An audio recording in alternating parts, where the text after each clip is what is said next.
성탄절은 예수님의 생일을 축하하는 날이죠.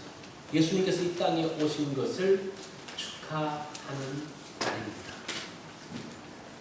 성탄절에 하나님께서 인간의 몸을 입고 이 땅에 오셨습니다. 그래서 특별한 날이에요. 자, 그러면 우리가 여기서 중요하게 생각해 봐야 될 질문이 있는데, 왜 예수님은 인간이 되셨냐라는 겁니다. 왜 예수님은 인간이 되셨는가? 사실은 이 질문은 제가 오늘 드리는 질문이 아니라 우리의 역사 가운데서, 많은 교회 역사 가운데서 계속적으로 던져졌던 질문이 바로 이것입니다. 스콜라 철학의 창시자요 캔터베리 주교인 안셀름이 이런 질문을 합니다. 꿀 데오스 호모, 이게 무슨 말인 거 아니? 왜 하나님이 인간이 되셨냐라는 것. 보통 사람들만 이 질문을 하는 것이 아니라 그 신학자들, 철학자들도 왜 도대체 하나님이 인간이 되셨냐라는 것에 대한 질문을 하고 있습니다. 그래서 이 질문은 어떤 질문입니까? 굉장히 중요한 질문이에요. 오랜 교회 역사 가운데서 계속 의문들을 가지고 많은 믿음의 선배들이 계속적으로 던졌던 질문들. 그런데 이 질문에 대한 답변이 이미 나와 있습니다. 어디에 있는 거 아니? 오늘 읽은 본문 말씀 요한복음 1장 14절 말씀에 나와 있습니다. 그래서 오늘 우리가 이 말씀은 예수님께서 왜 인간의 몸을 입고 오셨냐에 대한 답변입니다. 이 답변은 많은 신앙의 선배들이, 많은 신학자들이, 철학자들이 던졌던 그 질문에 대한 답변입니다. 그 답변이 뭡니까? 우리 다 같이 한번 읽어볼까요? 1장 14절. 말씀이 육신이 되어 우리 가운데 거하시니 우리가 그의 영광을 보니 아버지의 독생자의 영광이요 은혜와 진리가 충만하더라. 말씀이 육신이 되어서, 성자 하나님께서 육신이 되어서 이 땅에 오신 것. 사실 오늘 본문은 두 가지로 답변을 합니다. 첫 번째는 무엇인가 하니? 우리 가운데 거하시기 위해. 두 번째는 하나님의 영광을 보여주기 위해 오셨다. 이게 예수님께서 인간의 몸을 입고 오신 이유예요. 이것이 성탄절의 의미이기도 합니다. 자, 먼저 우리가 생각할 것은 무엇인가 하니, 예수님께서 인간의 몸을 입고 오셨다는 것이 무엇인가? 여기 보면 말씀이 육신이 되었다라는 말. 그래서 이제 사람들은 예수님은 말씀이신 분인데, 말씀이신 예수님이 우리에게 말씀하기 위해서 오셨다라고 말하는데, 사실 이건 정확한 해석이 아닙니다. 우리가 성경을 볼 때에 이것을 지금 우리 느낌, 21세기를 사는 우리의 느낌, 우리의 생각으로 해석해서 되는 게 아니라, 그 당시 요한복음이 쓰여졌던 AD 100년 그 어간에 있었던 그 헬라 사람들이 말씀이 육신이 되었다는 말이 어떤 뜻인가라는 것을 알 필요가 있습니다. 말씀이 육신이 됐다는 말은, 말씀이라는 말은 로고스라는 말이거든요. 육신이라는 말은 사르크스라는 말이에요. 그래서 로고스가 사르크스가 되었다. 이 말 잘 이해가 됩니까? 더 이해가 안 되죠. 제가 그것이 무슨 뜻인지 알려드리겠습니다. 이 로고스라는 단어의 사전의 뜻은 말, 이성 그런 뜻인데, 이게 철학적인 의미는 무엇인가 하니, 이 로고스라는 단어는 신이다, 하나님이다라는 그런 뜻입니다. 그 당시 헬라 철학의 가장 최고봉인 이데아가 곧 최고의 신이 이데아거든요. 이데아를 말하는 것이 바로 로고스라는 말이에요. 그 다음에 이 육신이 되었다는 말은 사르크스라는 단어를 쓰는데, 이 몸이라는 단어, 육체라는 단어를 말할 때에 몇 개의 단어가 있습니다. 소마라는 단어도 있어요. 그런데 이 소마, 이 몸이라는 말에 소마라는 단어를 쓰지 않고 사르크스라는 단어를 쓸 때에 이 말은 무슨 뜻인가 하니? 몸뚱아리 그런 뜻이에요. 굉장히 미천하게 말하는, 굉장히 이 몸뚱아리 악하고 미천한 육체의 그런 뜻입니다. 그 당시 사람들은 인간의 육체를 이 사르크스를 가지고 뭐라고 말했는가 하니 사람의 정신을 가두는 감옥이다. 그래서 악한 것이다 라고 이야기를 했습니다. 자, 보세요. 예수님이 성자 하나님이 왜 인간이 되셨나라는 말을 그 당시 헬라 사람들의 의도대로 그대로 전달한다면요, 왜 존귀하신 하나님이 하찮고 비천하고 악한 육신의 몸뚱아리로 오셨냐라는 질문이에요. 좀 그 느낌이 옵니까?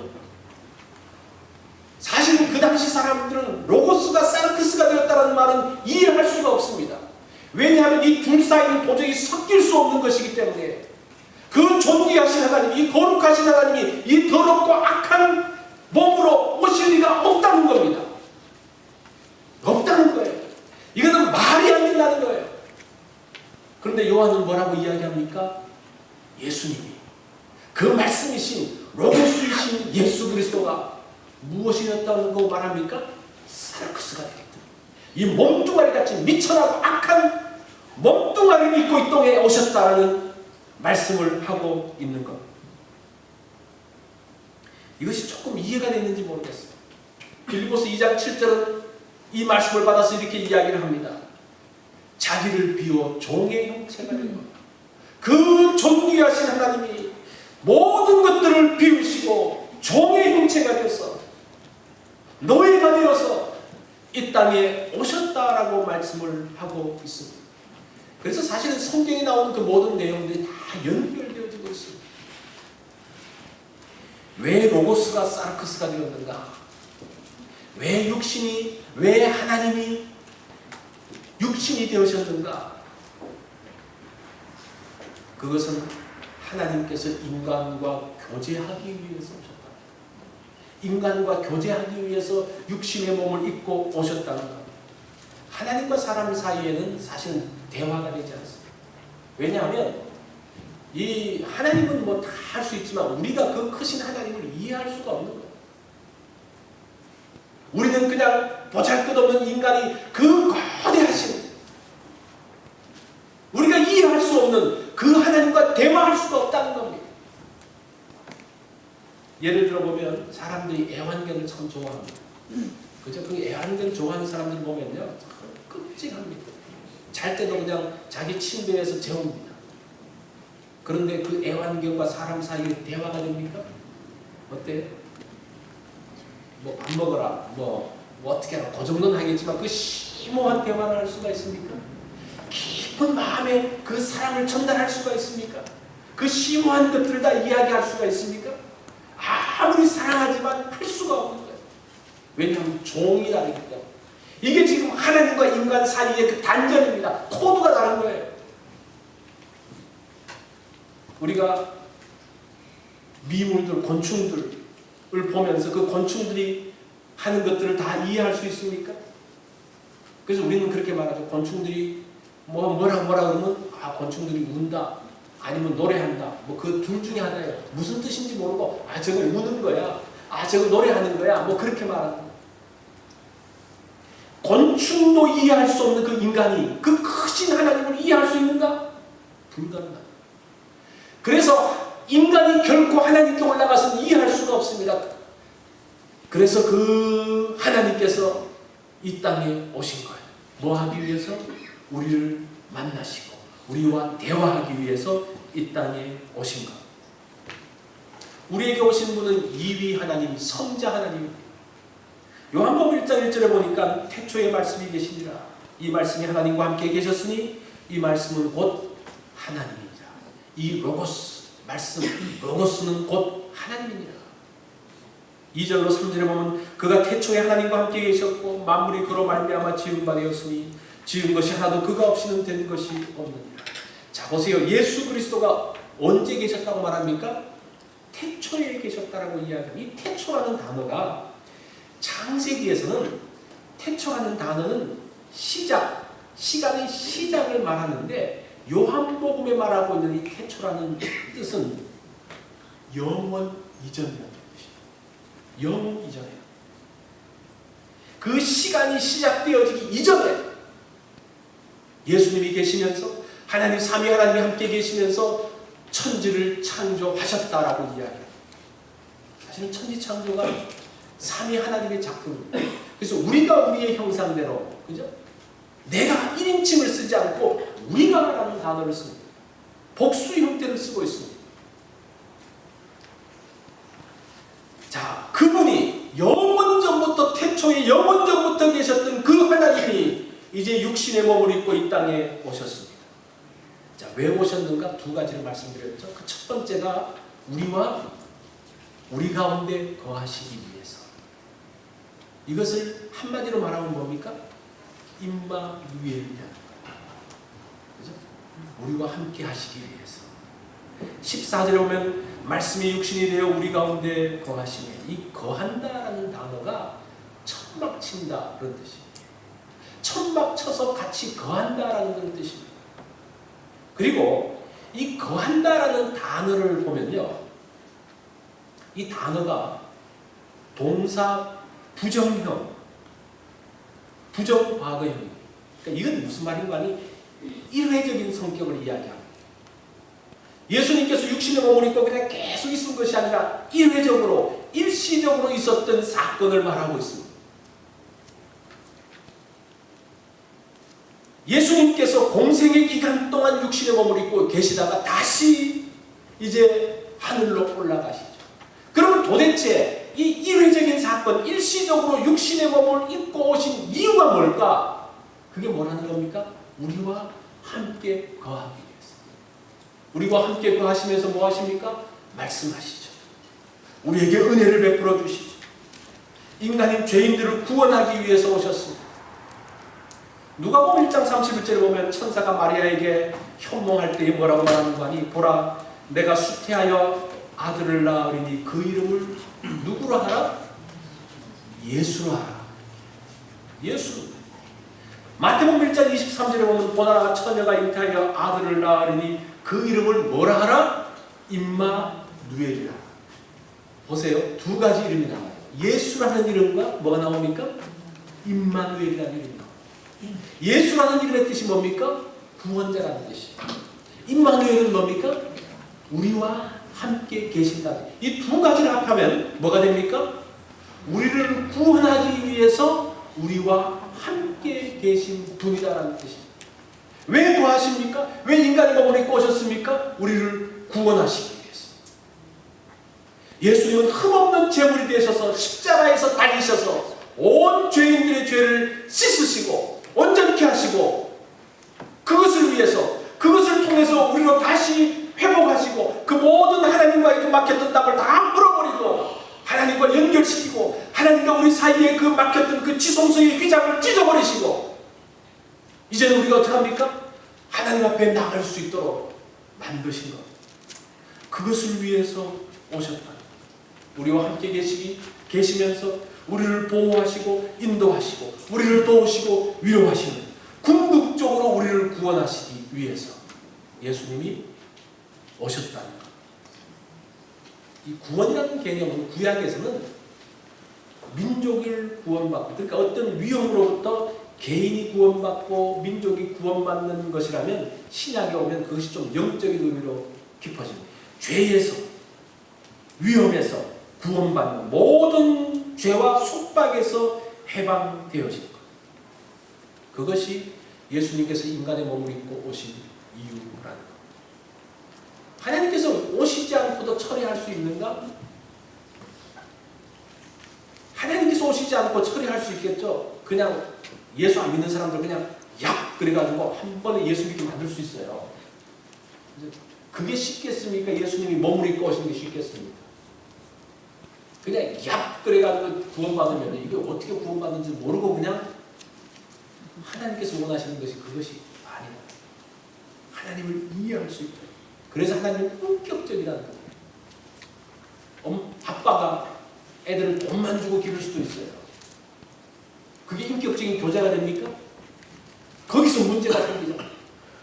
아이들을 만나서 이야기하고 함께하며 필요를 알고, 때로는 돈을 주기도 하고 안 주기도 하면서, 그죠?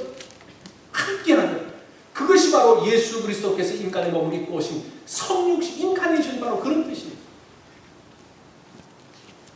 우리와 함께 하시기 위해서 오셨습니다. 첫 번째. 두 번째는 하나님을 보여주기 위해서, 하나님의 영광을 보여주기 위해서. 14절 말씀에 보면 우리가 그 영광을 보니 아버지의 독생자의 영광이요 은혜와 진리가 충만하더라. 사도 요한이 보니, 보았다라고 이야기합니다. 예수님의 영광을 보았다라고 이야기해요. 하나님의 아들의 영광을 보았다라고 이야기를 합니다. 우리가 그 영광을 보니 사도 요한만 본 게 아니고 누가 봅니까? 우리가 그 당시 있었던 많은 사람들이 봤다라고 이야기를 합니다.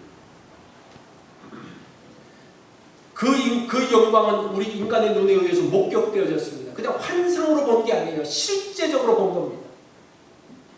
여기서 본다라는 단어는 어떤 사물을 육신의 눈으로 보았다는 것보다는 영적인 눈으로 보았다는 것. 우리가 볼 때 그냥 보는 게 있고 주목해서 보는 게 있습니다. 그래서 to see라는 것과 to look이라는 게 다르잖아요. 그냥 이렇게 쑥 보는 게 그냥 보는 거예요. 주목해서 보는 것이 다르다는 거. 여기서 본다라는 말은 주목해서, 영적인 눈이 열려서 주목해서 본다는 그런 뜻입니다. 세례 요한이 이제 예수님께서 세례를 받기 위해서 오십니다. 그 세례를 받고 난 뒤에 그전에는 예수님이 메시아인지 정확히 알지 못했어요. 그런데 예수님께서 세례를 받으시고 난 다음에 올라가실 때에 하늘이 열리면서 성령이 비둘기같이 임하는 것을 보았습니다. 거기 여러 사람들이 있었는데 누구만 봅니까? 세례 요한만 봐요. 이게 영광을 보는 겁니다. 이 땅에 많은 사람들이 예수 그리스도에 대한 소식들을 알고 성경을 보기도 하고 복음을 듣기도 하지만 그 영광을 보는 사람은 소수의 사람들이라는 겁니다. 많은 사람들이 그것을 보면서도 그것을 알지 못합니다. 이것이 육신의 눈으로 보는 것과 다른 거죠. 육신의 눈은 하나님의 영광을 보는 것과 상관없을 뿐 아니라 때로는 방해하기도 하고. 예수님의 예수님의 형제들을 한번 보십시오. 정말 같이 그냥 밥 먹고 같이 있으면서 오랜 시간 동안 같이 있으면서 예수님의 형제들이 예수님이 하나님의 아들이신 것을 압니까? 모릅니까? 몰라요. 모른다. 십자가에 달리실 때까지 모릅니다. 이것은 보는 게 아니에요. 여기서 말하는 것은 그런 보는 게 아닙니다. 여기서 본다는 것은 우리의 마음의 눈이 열리고 영의 눈이 열려서 보는 것을 이야기를 합니다. 이 어거스틴은 굉장히 유명한 학자입니다. 이 어거스틴의 기독교 인식론, 그 하나님을 아는 것에 대해서 말할 때 중요한 이야기를 합니다. 뭐라고 말하는 거 아니? 믿고 나서 안다. 그렇게 이야기해요. 굉장히 중요해요. 어떤 사람은 보여줘. 나한테 알려줘. 잘 설명해봐. 그러면 내가 믿을게 그러는데 그렇게 믿는 게 아니라는 거예요. 어떨 때 보게 되고 알게 됩니까? 믿을 때 있습니다. 참 사람도 그래요. 이게 열쇠를 열 때도 이거 안 열릴지도 몰라 그러면 열립니까? 안 열립니까? 안 돼요, 잘. 그래서 참 이상하죠. 모든 부분들에서 마찬가지. 먼저 믿음이 얼마나 중요한지 모릅니다. 믿고 나서 알게 되는 것을 여러분들이 기억하십시오. 그럴 때 우리의 영이 열리게 되어집니다. 예수님은 어떤 분입니까? 은혜와 진리가 충만하다고 이야기합니다. 이 사도 요한은 예수님이 지녔던 그 영광의 내용을 말할 때 영광의 내용이 뭐냐? 은혜와 진리다. 예수 그리스도의 영광이 무엇이냐? 은혜와 진리라고 이야기를 합니다. 예수님의 생애를 관통하는 단어가 있다면 은혜. 예수 그리스도의 은혜. 하늘의 영광을 버리시고 사람이 되시고 종이 되시고 십자가에 달리시고 죽기까지 우리를 섬겼던 그것은 예수 그리스도의 은혜라고 이야기합니다. 사도 바울은 고린도후서 13장 13절에서 그 축도를 말할 때에 무엇을 먼저 말하는 거 아니? 예수 그리스도의 은혜와가 먼저 나옵니다. 이 축도할 때 뭐가 먼저 나옵니까? 하나님부터 나오는 게 아니라 예수 그리스도의 은혜와 하나님의 사랑과 이렇게 나와요. 그 은혜, 그 찬란한 영광, 그것이 은혜라는 것. 근데 그 은혜 가운데 들어가면 무엇을 보기 시작하는 거 아니? 진리를 보기 시작한다는 거예요. 마태복음, 요한복음 14장에 보면 뭐라고 말합니까? 내가 곧 길이요 진리요 생명이니. 예수 그리스도의 은혜 가운데 들어간 사람들에게 예수님이 길이시고 진리이시고 생명이신 것을 보여준다는 것.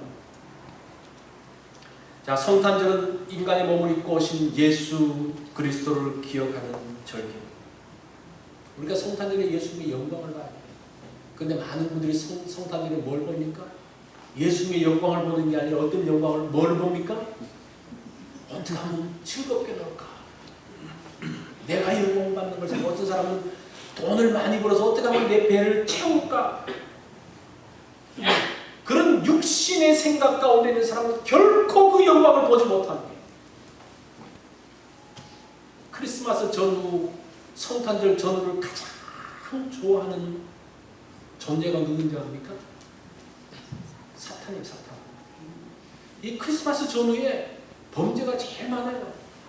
가장 많은 탈선이 일어나요. 그 악한 일들이 가장 많이 일어나는 때가 이때입니다. 왜 그래요?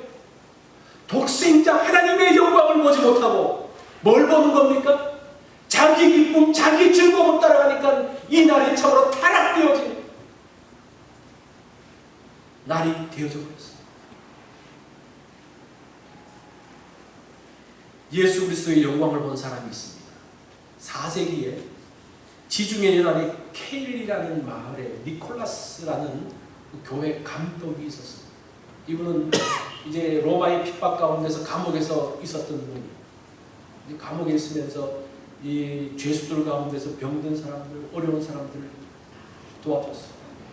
그리고 그가 이제 풀려나고 난 다음에도 그 일들을 계속했습니다.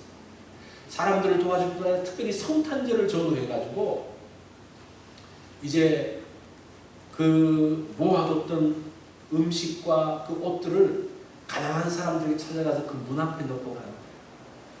그러니까 처음에는 야 도대체 이게 뭐지? 그러면서 이 니콜라스가 이 일들을 했다는 것을 보면서 이미 그분은 뭐 감옥에 있을 때부터 또 목회를 하면서 정말 성자 같은 취급을 받았는데 이 성탄절기에 특별히 많은 그 가난한 사람들을 도와주니까 사람들이 야 이분은 정말 훌륭한 분이다. 그래서 이 니콜라스가 한 일들이 성탄 계절이 되어졌는데 이게 산타 니콜라스. 이 산타 니콜라스에서 뭐가 됩니까? 산타 클로스가 돼요. 이 산타 클로스의 정신은 뭡니까?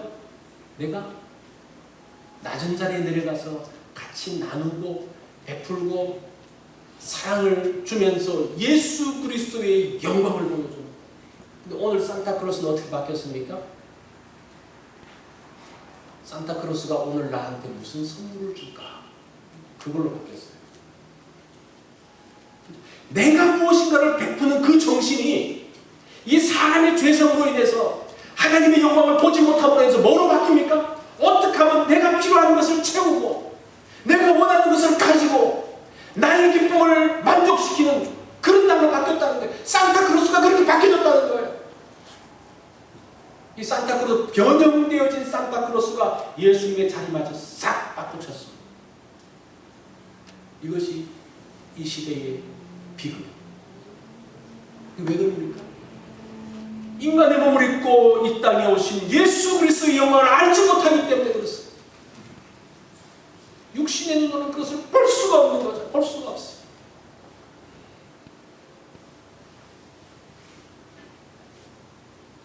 오늘 우리가 이 성탄절을 맞이해서 다시 그 첫 번째 크리스마스로 돌아가야 돼요. 첫 번째 크리스마스는 어떤 날입니까? 그 로고스가 사르크스를 입고 이 비천하고 악한 몸을 입고 그 존귀하신 하나님이 오신 그날 모든 것들을 비우시고 낮아지고 낮아져서 죽기까지 낮아지신 모든 것을 주신 사랑, 그 영광을 보는 그날. 그래서 오늘 우리가 첫 번 크리스마스 하나님의 사랑을 알려고 하면 왜 예수님은 인간이 되셨나라는 것을 알아야 합니다. 그것을 본다면 은혜와 진리가 우리 가운데 임하게 될 것입니다. 이번 성탄절 또 이번 연말은 우리의 눈이 열려서 그런 하나님의 영광을 보는 날이 되어지길 바랍니다. 그러면요 놀라운 것들이 보여지기 시작합니다. 은혜와 진리로 오신 그 예수 그리스도를 보는 그러한 복된 성탄절기가 되어지기를 바랍니다. 아멘. 우리 다 같이 기도하겠습니다. 우리